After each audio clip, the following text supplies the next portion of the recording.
আওয়ামী লীগ নিষিদ্ধ ও শেখ হাসিনার বিচার দাবি হেফাজতে ঢাকায় বিশাল শোডাউন 23 মে দেশব্যাপী বিক্ষোভের ডাক। নমুনায় মনে হয় অন্তর্বর্তী সরকার নির্বাচন দেবে না বলেছেন মেজর হাফিজ। করিডোর নিয়ে সামনে আরেকটি বড় বিপদের শঙ্কা। লন্ডন থেকে কাল রওনা হচ্ছেন খালেদা জিয়া, ফিরবেন সোমবার। সাথে থাকবেন দুই পুত্রবধূ জুবাইদা, শর্মিলা। ঐকমত্য কমিশন কারো প্রতিপক্ষ নয় বলেছেন আলী রিয়াজ। অনির্বাচিত সরকারের বেশি দিন ক্ষমতায় থাকায় আপত্তি 11 দলের। দেখছিলেন ক্রাউন সিমেন্ট সংবাদ শিরোনাম, এবার বিস্তারিত। প্রস্তাবিত নারী সংস্কার কমিশন বাতিল করে আলেমদের সমন্বয়ে নতুন নারী কমিশন গঠনের দাবি জানিয়েছে হেফাজতে ইসলাম বাংলাদেশ। নারী কমিশন বাতিল না করলে আগামী 23 মে দেশব্যাপী বিক্ষোভ কর্মসূচির ডাক দিয়েছে সংগঠনটি। রাজধানীর সোহরাওয়ার্দী উদ্যানে মহাসমাবেশ থেকে এই কর্মসূচির ঘোষণা দেন হেফাজত নেতারা। আওয়ামী লীগের রাজনীতি নিষিদ্ধ, কারাবন্দী আলেমদের মুক্তি ও মানবিক করিডোর বন্ধের দাবি উঠে মহাসমাবেশ থেকে। ওবায়দুল্লাহ মামুনের প্রতিবেদন। হেফাজতে ইসলামের মহাসমাবেশ শনিবার সকাল 9টায় শুরু হওয়ার কথা থাকলেও ভোর থেকেই কানায় কানায় পরিপূর্ণ সোহরাওয়ার্দী উদ্যান। জনস্রোত ছড়িয়ে পড়ে শাহবাগ, টিএসসি, দোয়েল চত্বর সহ আশপাশ এলাকায়। সেই আস্থা শ্রদ্ধা করে প্রস্তাবিত নারী সংস্কার কমিশন বাতিল করে আলেমদের সমন্বয়ে নতুন করে নারী কমিশন গঠন, সংবিধান থেকে বহুত্ববাদ ও 2013 সালে শাপলা চত্বরে হেফাজতের সমাবেশে গণহত্যার বিচার, জঙ্গি আখ্যা দিয়ে কারাবন্দী আলেমদের মুক্তির দাবিতে হাজারো আলেমের সমাবেশে পরিণত হয় সোহরাওয়ার্দী উদ্যান। সমাবেশে বক্তব্য রাখেন শীর্ষস্থানীয় আলেম, ওলামা, ইসলামিক স্কলার, সাংবাদিক ও এনসিপি নেতারাও। মহাসমাবেশে বক্তারা বলেন, নারী সংস্কার কমিশন অপ্রয়োজনীয় ও অযথা। নারী কমিশনের মতো অপ্রয়োজনীয় বিষয়কে ইস্যুতে পরিণত না করতে সরকারের প্রতি আহ্বান জানান তারা। জাতীয় নির্বাচনের আগে আওয়ামী লীগকে নিষিদ্ধের দাবি তোলেন বক্তারা। ডক্টর মোহাম্মদ ইউনূস, আপনি ভুলে যাবেন না, আমরা আপনাকে ক্ষমতায় বসিয়েছি। আওয়ামী লীগ নির্বাচন করবে কি করবে না, আওয়ামী লীগ আসবে কি আসবে না, এই সিদ্ধান্ত নিয়েছি আমরা। আওয়ামী লীগ মারা গিয়েছে বাংলাদেশে, আর জানাজা হয়েছে দিল্লিতে। আমাদের দেশের সবচেয়ে বড় সংস্কার আওয়ামী লীগকে নিষিদ্ধ করতে হবে। অনতি বিলম্বে বিতর্কিত নারী কমিশনের সমস্ত প্রস্তাব বাতিল করলেই হবে না। যে নারী নামের হিজড়াগুলো এই দুঃসাহস করেছে, গ্রেফতার করে তাদেরকে আইনের আওতায় আনতে হবে। আমার দেশের সবুজ লাল পতাকার দিকে যে চোখ তুলবে তার চোখ উপড়ে দেওয়া হবে। আমার বাংলার কোন 1 ইঞ্চি মাটিতে আগ্রাসনের থাবা বসাবে, সেই কালো হাত ভেঙে দেওয়া হবে। আপনারা কেন অপ্রয়োজনীয় ইস্যু তৈরি করছেন? নারী কমিশন করবার জন্য জুলাই বিপ্লবের তরুণরা জীবন দেয় নাই, তারা জীবন দিয়েছিল বাংলাদেশকে ফ্যাসিবাদ মুক্ত করবার জন্য, বাংলাদেশ থেকে ভারতীয় আগ্রাসনবাদ মুক্ত করবার জন্য। আওয়ামী লীগকে সন্ত্রাসী দল ঘোষণা, ট্রাইব্যুনালের বিচারিক ক্ষমতা বাড়ানোর পাশাপাশি যারা জঙ্গি নাটক মঞ্চস্থ করেছে তাদের বিচার সহ একগুচ্ছ দাবি পেশ করে হেফাজতে ইসলাম। জাতীয় নির্বাচনের আগেই ফ্যাসিস্ট হাসিনা ও তার চিহ্নিত দোষরদের বিচার সম্পূর্ণ করতে হবে। গণহত্যাকারী ফ্যাসিস্ট আওয়ামী লীগকে সন্ত্রাসী দল হিসেবে ঘোষণাপূর্বক বিচার নিশ্চিত করতে হবে। আগামী 2 মাসের মধ্যে হেফাজত নেতাদের বিরুদ্ধে মামলা প্রত্যাহার না করলে কঠোর আন্দোলনের হুঁশিয়ারি দেওয়া হয় মহাসমাবেশ থেকে। ওবায়দুল্লাহ মামুন, বাংলা ভিশন, ঢাকা। বিএনপির স্থায়ী কমিটির সদস্য অবসরপ্রাপ্ত মেজর হাফিজ উদ্দিন আহমেদ বলেছেন, বর্তমান সরকার নির্বাচন দিতে চায় না। মুখে না বললেও তাদের কথাবার্তায় বোঝা যায় তারা দেশের গণতন্ত্রকে বিকশিত হতে দেবে না। তিনি বলেন, বর্তমান সময়ে আরেকটি বিপদ হয়ে এসেছে মানবিক করিডোর। জনগণের সম্মতি ছাড়াই বাংলাদেশ কি যুদ্ধে জড়িয়ে যাচ্ছে কিনা প্রশ্ন তোলেন তিনি। এই মাফিয়া স্বৈরাচারের অপসারণ হয়েছে, কিন্তু দেশ তো এখনো মুক্ত হয়নি। আমরা নিজেরাই তো ঝুলন্ত অবস্থায় আছি। 17 বছর সংগ্রাম করলাম একটা সুষ্ঠু নির্বাচনের জন্যে, কই নির্বাচনের তো কোনো নাম নিশানা দেখতে পাচ্ছি না। এবং ওয়াকিবহাল ব্যক্তিরা বলছে আগামী 2-5 বছরের মধ্যে নির্বাচন হওয়ার কোনো সম্ভাবনা নাই। তার কারণ বর্তমান সরকার নির্বাচন চায় না। তারা মুখে এটি বলে না, কিন্তু তাদের অঙ্গভঙ্গি, অন্যান্য কথাবার্তায়, উপদেষ্টাদের কথাবার্তায় আমাদের মনে প্রতীতি জন্মেছে যে এরা দেশের গণতন্ত্রকে আবার পূর্ণমাত্রায় বিকশিত হওয়ার সুযোগ দেবে না। এখন তো আরেক বিপদ সামনে উপস্থিত হয়েছে, মানবিক করিডোর। আমরা কি জনগণের সম্মতি ব্যতি রেখে যুদ্ধে জড়িয়ে পড়তে যাচ্ছি? দেশের মানুষ আজকে অনেক উৎকণ্ঠিত। দীর্ঘ প্রায় 17 বছর পর দেশে ফিরছেন ডাক্তার জুবাইদা রহমান। সোমবার শাশুড়ি বেগম খালেদা জিয়ার সাথে লন্ডন থেকে ফিরবেন তিনি। 2008 সালে স্বামী তারেক রহমানের চিকিৎসার জন্য তার সাথে লন্ডন যান জুবাইদা। আহমেদ সরওয়ারের রিপোর্ট। সাবেক মন্ত্রী ও নৌবাহিনী প্রধান প্রয়াত রিয়ার অ্যাডমিরাল মাহবুব আলী খানের কন্যা জুবাইদা রহমান। জন্ম সিলেটে। জুবাইদা রহমান ঢাকা মেডিকেল কলেজ থেকে MBBS পাশ করেন। পরে লন্ডনের ইম্পেরিয়াল কলেজ থেকে মেডিসিনে MSc করেন।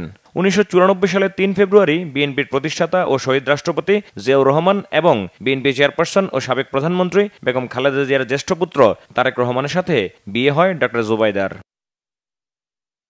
চিকিৎসকদের সিভিল সার্ভিস পরীক্ষায় প্রথম হয়ে 1995 সালে চিকিৎসক হিসেবে সরকারি চাকরিতে যোগ দিয়েছিলেন ডক্টর জুবাইদা। কিন্তু 1/11-এর পর স্বামীর সাথে তাকেও পোহাতে হয় নানা নির্যাতন, প্রতিবন্ধকতা। 1/11-এর সময় গ্রেফতার হয়ে কারা নির্যাতনের শিকার হয়ে তার স্বামী তারেক রহমানকে উন্নত চিকিৎসার জন্য লন্ডনে যেতে হয়। সেদিন 2008 সালের 11 সেপ্টেম্বর স্বামীর সাথে দেশ ছাড়েন ডক্টর জুবাইদা রহমান। একে একে 17টি বছর কেটে গেলেও দেশে ফিরতে পারেননি ডক্টর জুবাইদা। স্বামী তারেক রহমান ও একমাত্র সন্তান জাইমা রহমানকে নিয়ে থাকতে হয় লন্ডনে। তাদের লন্ডন যাবার কয়েকদিন পর জ্ঞাত আয় বহির্ভূত সম্পদ অর্জনের অভিযোগে 2008 সালের 26 সেপ্টেম্বর তারেক রহমান, ডক্টর জুবাইদা রহমান ও তার মা সৈয়দা ইকবাল মান্দ বানুর বিরুদ্ধে কাফরুল থানায় একটি মামলা করে দুদক। সেই মামলায় জুবাইদা রহমানকে 3 বছরের কারাদণ্ড ও 35 লাখ টাকা অর্থদণ্ড দেয় ঢাকার একটি আদালত। উন্নত চিকিৎসার জন্য এই বছরের 8 ফেব্রুয়ারি লন্ডনে যান বেগম খালেদা জিয়া। টানা 17 দিন দ্য লন্ডন ক্লিনিকে চিকিৎসা শেষে 25 ফেব্রুয়ারি লন্ডনে বড় ছেলে তারেক রহমানের বাসা থেকে চিকিৎসা নেন তিনি। অবশেষে শাশুড়ি সাবেক প্রধানমন্ত্রী ও বিএনপি চেয়ারপারসন বেগম খালেদা জিয়ার সাথে দেশে ফেরার অপেক্ষায় জুবাইদা রহমান। কাতার রাজকীয় বহরের বিশেষ এয়ার অ্যাম্বুলেন্সে করে সোমবার ঢাকায় পৌঁছবেন তারা। 2008 সালে শিক্ষা ছুটি নিয়ে লন্ডনে যাওয়ার পর দ্বিতীয় মেয়াদে ছুটি বাড়ানোর পরেও ফেরত এসে চাকরিতে যোগ না দেয়ায় তাকে বরখাস্ত করে স্বাস্থ্য মন্ত্রণালয়। আর 24-এর 5 আগস্ট ছাত্র জনতার অভ্যুত্থানের পর জুবাইদা রহমানের বিরুদ্ধে দুদকের মামলায় বিচারিক আদালতের দেয়া সাজা স্থগিত হয়। আহমেদ সরওয়ার, বাংলা ভিশন, ঢাকা।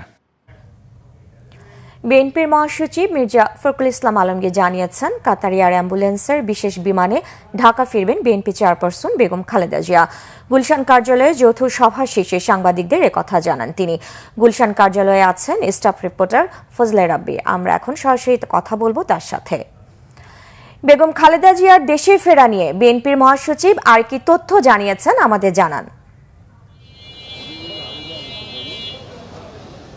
জি সাবরিনা, ধন্যবাদ। আপনি জানেন যে দীর্ঘ 4 মাস চিকিৎসার পর, উন্নত চিকিৎসার পর আগামী সোমবার অর্থাৎ 5 তারিখ কিন্তু বেগম খালেদা জিয়া, যিনি বিএনপির চেয়ারপারসন আছেন, তারা কিন্তু আসলে দেশে ফেরার কথা। এবং এই দেশে ফেরার এই দেশে ফেরা উপলক্ষে কিন্তু ইতিমধ্যে নেতাকর্মীদের মধ্যে এক ধরনের আমেজ, এক ধরনের অভ্যর্থনা তাদের মধ্যে দেখা দিয়েছে। এবং তারা কিন্তু আসলে এখন আমি ঠিক আধা ঘন্টা বা আপনার 20 মিনিট আগে কিন্তু আসলে বিএনপির মহাসচিব মির্জা ফখরুল ইসলাম আলমগীর তিনি কিন্তু আসলে আমাদেরকে গণমাধ্যমের মুখোমুখি হয়েছেন এবং তিনি জানিয়েছেন যে আগামী 5 তারিখ একটি বিশেষ বিমানে কিন্তু আসলে বেগম খালেদা জিয়া দেশে ফিরবেন। এবং এই দেশে ফেরা উপলক্ষে কিন্তু আসলে এয়ারপোর্ট থেকে যে গুলশান নিজের যে বাসভবন, এই বাসভবন পর্যন্ত কিন্তু নেতাকর্মীদের খুব সুশৃঙ্খলভাবে আসলে তারা চলাফেরা করে, সেজন্য কিন্তু আসলে নির্দেশনা দেওয়া হয়েছে কোনো ধরনের বিশৃঙ্খল এবং নেতাকর্মীরা কোনো ধরনের উশৃঙ্খল পরিবেশ বা তাদের রাস্তায় যেন কোনো ধরনের যানজট সৃষ্টি না করে, সেই নির্দেশনাই কিন্তু মূলত দেওয়া হচ্ছে।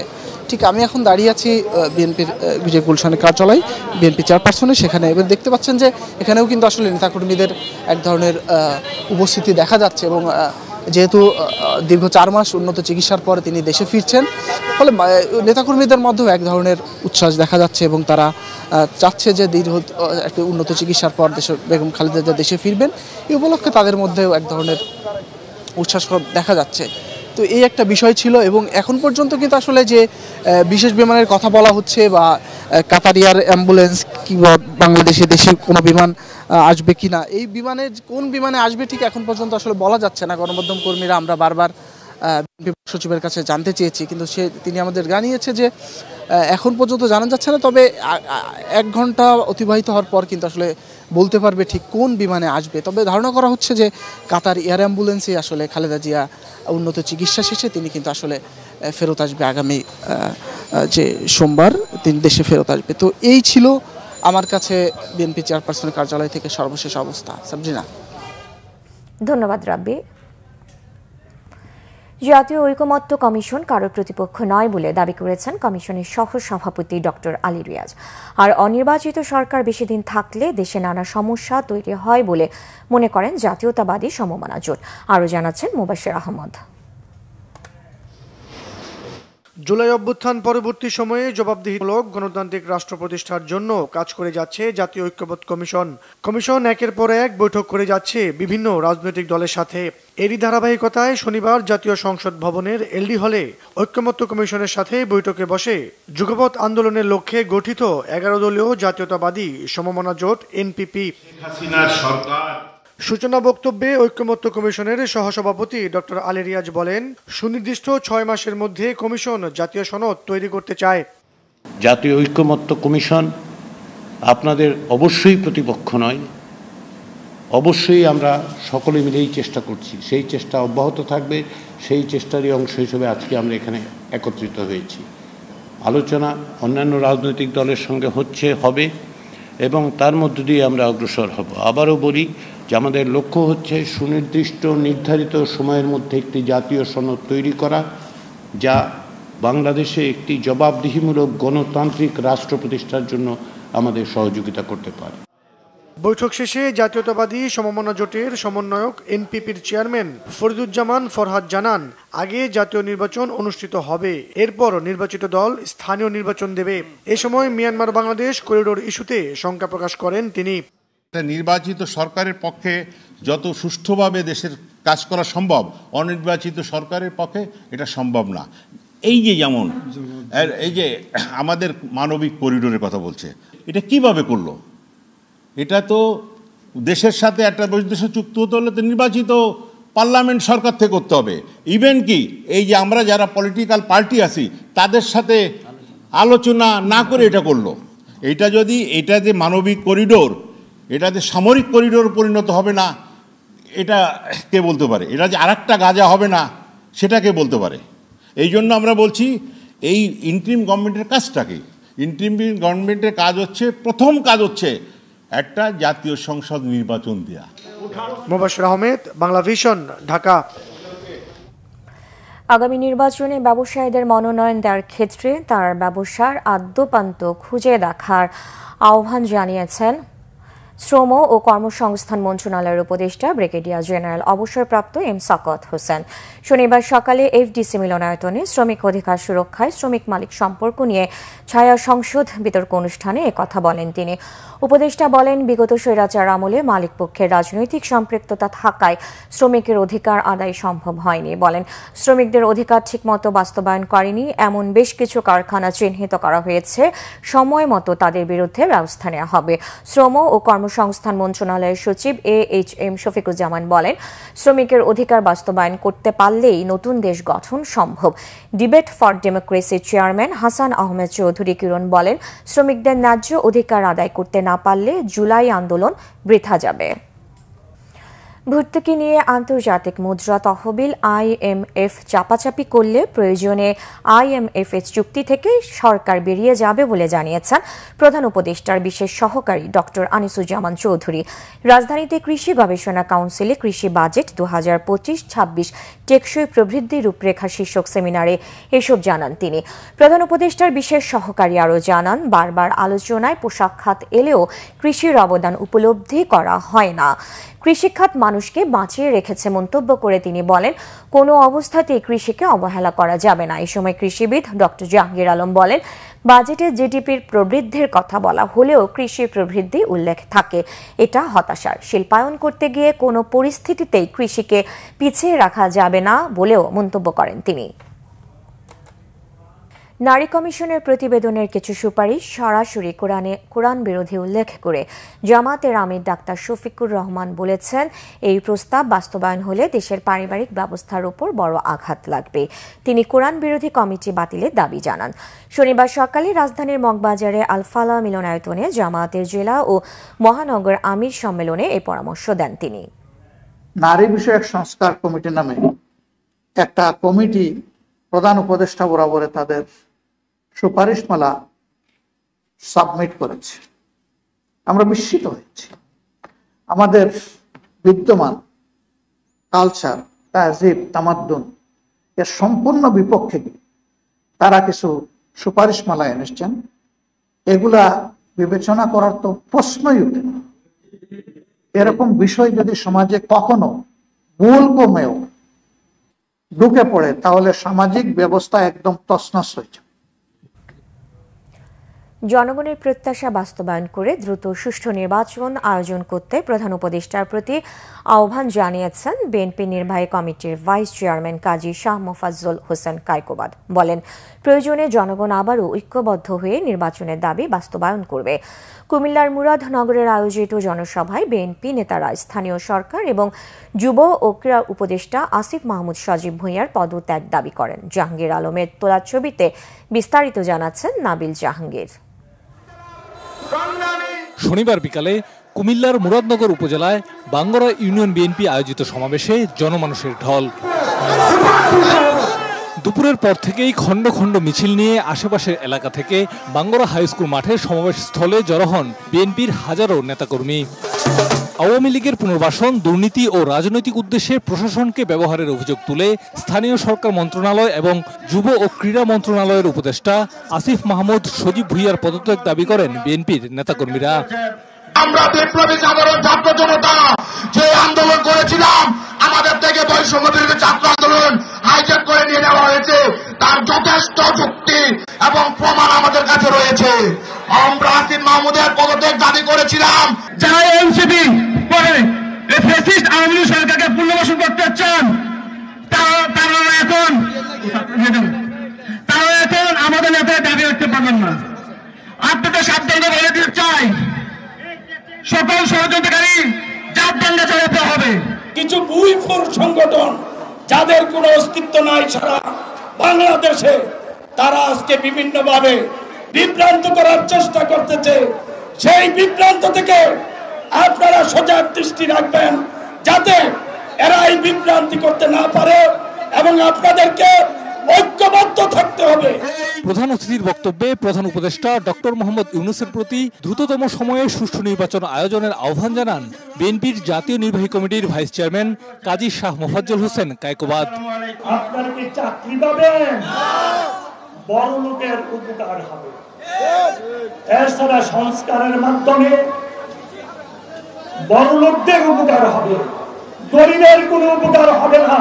আমরা যেমনি ভাবে একত্রিত থেকে এই স্বৈরাচারকে বিদায় করেছি, আমি সবার হাতে পায়ে ধরে বলতে চাই, তেমনি ভাবে সবাইকে একত্রিত থেকে থাকতে হবে, যাতে করে আগামী দিনেও আমরা আমাদের দাবি আদায় করতে পারি, যাতে আমরা আগামী দিনেও সুন্দর সুষ্ঠু নির্বাচনকে আদায় করে নিতে পারি।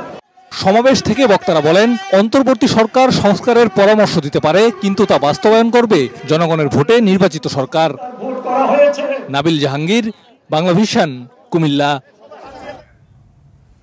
দীর্ঘ ২.৫ মাস অচল অবস্থার পর কাল থেকে খুলনা প্রকৌশল ও প্রযুক্তি বিশ্ববিদ্যালয় কুয়েটের ক্লাস শুরুর কথা থাকলেও দেখা দিয়েছে অনিশ্চয়তা। ১৮ ফেব্রুয়ারি কুয়েট ক্যাম্পাসের বাইরে ছাত্রদলের সদস্য সংগ্রহ কর্মসূচিতে বাধা দেয় বিশ্ববিদ্যালয়ের শিক্ষার্থীদের একটি অংশ। এর জেরে সংঘর্ষে আহত হয় 1.5 শতাধিক শিক্ষার্থী। ঘটনায় ভিসির সরাসরি সম্পৃক্ততা না থাকলেও নিরাপত্তা ইস্যুতে তাঁকে লাঞ্ছিত করা হয়। শেষ পর্যন্ত লাগাতার আন্দোলনের মুখে অব্যাহতি দেওয়া হয় ভিসি প্রভিসিকে। এ ঘটনায় খুব ক্ষুব্ধ শিক্ষক সমিতি। ক্লাসে না ফেরার ঘোষণা দিয়েছেন তারা। শৃঙ্খলা ভঙ্গের দায়ে 37 শিক্ষার্থীকে সাময়িক বহিষ্কারের সিদ্ধান্ত প্রত্যাহার হলেও তাদের অপরাধ অনুযায়ী শাস্তি দেওয়ার বিষয় থেকে এখনও সরেনি শ্রম কল্যাণ দপ্তর। এদিকে আন্দোলনের সময় অনাকাঙ্ক্ষিত আচরণের জন্য ক্ষমা চেয়েছে নেতৃত্ব দেয়া শিক্ষার্থীরা। অচলাবস্থা কাটাতে চুয়েটের প্রফেসর ডক্টর মোহাম্মদ হযরত আলীকে অন্তর্বর্তীকালীন ভিসি নিয়োগ দেওয়া হয়েছে।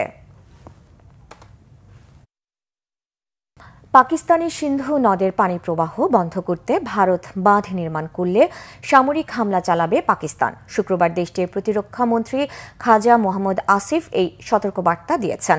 পাকিস্তানের সংবাদ মাধ্যম জিও নিউজকে দেয়া সাক্ষাৎকারে খাজা আসিফ বলেন, বন্দুকের গুলি বা কামানের গোলা ছুড়লেই আগ্রাসন হয় না। সিন্ধু নদের পানি প্রবাহ বন্ধ করে দেওয়া এক প্রকার আগ্রাসন। এতে লাখো মানুষের মৃত্যু হবে বলে মন্তব্য করেন তিনি। ভারতের এই ধরনের সিদ্ধান্তে পাকিস্তান কড়া জবাব দেবে এবং সেই বাঁধ ধ্বংস করা হবে বলে হুঁশিয়ারি দেন খাজা আসিফ। গেল 22 এপ্রিল ভারতের জম্মু ও কাশ্মীর রাজ্যের পেহেলগামে বন্দুক হামলায় 26 পর্যটক নিহত হওয়ার পর থেকে পাকিস্তান ও ভারতের মধ্যে দোষারোপের রাজনীতি চলছে। সামরিক মহড়ার পাশাপাশি একে অন্যের ওপর হামলার হুঁশিয়ারি দিয়ে আসছে দেশ দুটি। এই পরিস্থিতিতে যুক্তরাষ্ট্র সহ বিশ্বের বিভিন্ন দেশ ভারত পাকিস্তানকে সংযত থাকার আহ্বান জানিয়ে আসছে। ক্রীড়াঙ্গনে পরিবর্তনের অঙ্গীকার নিয়ে আত্মপ্রকাশ করল বাংলাদেশ জেলা ও বিভাগীয় ক্রীড়া সংগঠক অ্যাসোসিয়েশন। বিগত স্বৈরাচার সরকারের আমলে বঞ্চিত ও নিপীড়িত ক্রীড়া সংগঠকদের নিয়েই এই সংগঠনের পথ চলা। ক্রীড়াঙ্গনে দলীয়করণ ও রাজনীতি মুক্ত রাখার পাশাপাশি যোগ্য ব্যক্তিদের দায়িত্ব নেওয়ার আহ্বান রাখেন ক্রীড়া সংগঠকরা। মানিক মাহমুদের রিপোর্ট। জাতীয় ক্রীড়া পরিষদ অডিটোরিয়ামে নতুন সংগঠনের ব্যানারে সাবেক ফুটবল তারকা মেজর হাফিজউদ্দিন আহমেদ, আমিনুল হক, সাব্বিরদের ব্যানারে নতুন মুখ ক্রিকেট লিজেন্ড তামিম ইকবাল। ঢাকা দক্ষিণ সিটির মেয়র ও ব্রাদার্স ইউনিয়নের আহ্বায়ক ইশাক হোসেন, বিশিষ্ট ক্রীড়া সংগঠক মনিরুল হক চৌধুরী, আব্দুল সালাম, খায়রুল কবির খোকন সহ আরও অনেকেই উপস্থিত ছিলেন। নতুন ক্রীড়া সংগঠন বাংলাদেশ জেলা ও বিভাগীয় ক্রীড়া সংগঠক অ্যাসোসিয়েশনের আত্মপ্রকাশ অনুষ্ঠানে ক্রীড়া সংগঠকরা বলেন, ক্রীড়াঙ্গনকে দলীয়করণ ও রাজনীতিমুক্ত রাখতে হবে। মাশরাফি, সাকিব সহ জনপ্রিয় খেলোয়াড়দের গায়ে রাজনীতির ট্যাগ লাগিয়ে দেশের ক্রীড়াঙ্গনকে নষ্ট করেছে বিগত সরকার। মন্তব্য মেজর হাফিজের। ক্রীড়াঙ্গনের জন্য আমাদের রাজনীতিকরা তেমন কিছু করেন নাই আজ অবধি। অনেক কিছু করণীয় রয়েছে। রাজনীতিক ক্ষেত্রে যা হয় হোক, আমরা ক্রীড়াঙ্গনকে রাজনীতির বাইরে রাখব। কোনো ক্রীড়াবিদকে যেন রাজনৈতিক মতাদর্শের কারণে ধিকৃত হতে না হয়, সেজন্য আমাদের দৃষ্টি সবসময় থাকবে। ক্রীড়াঙ্গনে যে কী পরিমাণ দুর্নীতি, লুটপাট, দলীয়করণ, রাজনীতিকরণ হয়েছে, এটা তো ইতিহাসে মনে হয় পৃথিবীর ইতিহাসে বিরল ঘটনা। তো সেখানে যোগ্য ব্যক্তিরা সেখানে স্থান পায়নি। যারা দুর্নীতি করছে, যারা চুরি করছে, তাদেরকে বিচারের আওতায় আনতে হবে। আজকের এই আত্মপ্রকাশ অনুষ্ঠান তখনই সফল হবে যখন আপনারা একটা কার্যকর বাংলাদেশের ক্রীড়াঙ্গনকে নতুন একটা দিশা আপনারা দিতে পারবেন, তখনই কিন্তু আপনারা সফল হবেন। অন্তর্বর্তী সরকারের আমলেও স্বৈরাচারের দোষরা সুযোগ বুঝে ফায়দা নিচ্ছে। জেলা ক্রীড়া সংস্থাগুলোর নতুন কমিটি গঠনে ক্রীড়া উপদেষ্টার প্রতি স্বজনপ্রীতির অভিযোগ আমিনুলের। ক্রীড়াঙ্গনে বিভিন্ন দায়িত্বে সরকারের কোনো দুরভিসন্ধি থাকলে তা প্রতিহত করার ঘোষণা ঢাকা দক্ষিণের মেয়র ইশাক হোসেনের। আমরা বলতে চাই, আমাদের নেতা দেশনায়ক জনাব তারেক রহমান উনি বলেছেন যে আমরা ক্রীড়াঙ্গনকে দলীয়করণ করব না, দলীয়করণ হতে দেব না। ক্রীড়াঙ্গনকে ক্রীড়াঙ্গনের মতো চলতে দিতে হবে এবং এখানে যারা সংগঠক হিসেবে দায়িত্ব পালন করবেন তাদেরকেও রাজনীতির প্রভাবমুক্ত হয়ে কাজ করতে হবে। অতএব আমরা যদি বিগত হাসিনা আমলে রেখে যাওয়া যে ব্যবস্থা সেটির পরিবর্তন আনতে চাই, তাহলে সবচেয়ে অগ্রণী ভূমিকা বাংলাদেশ জাতীয়তাবাদী দলের সাথে সংশ্লিষ্ট সকল ক্রীড়া সংগঠককেই এই পদক্ষেপ নিতে হবে এবং আমাদেরকে এই ক্রীড়াঙ্গনকে সংস্কার করে আগামী দিনে একটা নিরপেক্ষ যে ক্রীড়ার ক্ষেত্র তৈরি হয় সেটিকে আমাদেরকে নিশ্চিত করতে হবে। যেই অন্তর্বর্তীকালীন সরকারের দায়িত্ব শুধু রুটিন ওয়ার্ক করা, তারা যদি এখানে কোনো দুরভিসন্ধিমূলক উদ্দেশ্য থেকে থাকে যে তাদের বাছাইকৃত লোকদেরকে তারা বিভিন্ন জায়গায় তারা সেখানে নিয়োগদান করবে, তাহলে সেটার বিরুদ্ধে কিন্তু জনগণ অবশ্যই প্রতিবাদ করবে, আমরা সকলে প্রতিবাদ করব। আমাদের কাছে বেশ কিছু তথ্যপাত্র রয়েছে যে জেলা প্রশাসক তিনি হয়তো বা মাঠে ক্রীড়া সংগঠন বা কাউকে দিয়ে যদি কমিটি পাঠান, সেই কমিটি পাস করা হয় না। এই এনএসসিতে এসে সেই কমিটি আমাদের উপদেষ্টা মন মতো করে যদি দেওয়া না হয়, সেই কমিটি পাস হয় না। ক্রিকেট বোর্ডে যোগ্য ব্যক্তির অভাবে অবহেলিত জেলা ও বিভাগের ক্রিকেট, বলেন জাতীয় দলের সাবেক ক্রিকেটার তামিম ইকবাল। যারা যোগ্য ক্রিকেট বোর্ডকে রিপ্রেজেন্ট করার জন্য, বা ওটা জেলা থেকে হোক বিভাগ থেকে হোক, যাদের বেসিক ক্রিকেটিং আইডিয়াস আছে, আমি এটাই রিকোয়েস্ট করবো যে তাদেরকেই সিলেক্ট করা হোক। অতীতে আমরা অনেকবারই দেখেছি, যখন ওনারা ক্রিকেট বোর্ডের ডিরেক্টর হন, তখন ওনারা ক্রিকেট বোর্ড ডিরেক্টর হয়ে যান, জেলা বিভাগকে ভুলে যান। অনেক জেলা বিভাগ এখনও আছে যেখানে স্ট্যান্ডার্ড মেনটেন করে একটা ক্রিকেট লিগও হয় না। যদি আসলে আমাদের স্পোর্টসে কোনো কিছু ডিফারেন্স করতে হয়, তাহলে আমাদের চিন্তায় ডিফারেন্স করতে হবে, আর আমাদের ডিসিশন মেকিংয়ে ডিফারেন্স করতে হবে। অনুষ্ঠানে সংগঠনের 44 সদস্যের অ্যাডহক কমিটির নাম ঘোষণা করা হয়। দ্রুতই জেলা ও উপজেলায় কমিটি গঠন করে শুরু হবে সংগঠনের কার্যক্রম। মানিক মাহমুদ, বাংলা ভিশন, ঢাকা। সংবাদ শেষ করব ক্রাউন 7 শিরোনামগুলো আরেকবার জানিয়ে। আওয়ামী লীগ নিষিদ্ধ ও শেখ হাসিনার বিচার দাবি হেফাজতে। ঢাকায় বিশাল শোডাউন, 23 মে দেশব্যাপী বিক্ষোভের ডাক। নমুনায় মনে হয় অন্তর্বর্তী সরকার নির্বাচন দেবে না, বলেছেন মেজর হাফিজ। করিডোর নিয়ে সামনে আরেকটি বড় বিপদের শঙ্কা। লন্ডন থেকে কাল রওনা হচ্ছেন খালেদা জিয়া, ফিরবেন সোমবার। সাথে থাকবেন 2 পুত্রবধূ জুবাইদা শর্মিলা। ঐকমত্য কমিশন কারো প্রতিপক্ষ নয়, বলেছেন আলী রিয়াজ। অনির্বাচিত সরকারের বেশি দিন ক্ষমতায় থাকায় আপত্তি 11 দলের। এই ছিল এখনকার মতো। পরের সংবাদ রাত 10:30টায়। এর আগে 9টায় নিউজ 20। এছাড়া বাংলা ভিশন সংবাদ ও সংবাদ সংশ্লিষ্ট অনুষ্ঠান দেখতে ভিজিট করুন www.tvnews24.com ও facebook.com/banglavisionnews এবং সাবস্ক্রাইব করুন youtube.com/banglavisionnews। ধন্যবাদ।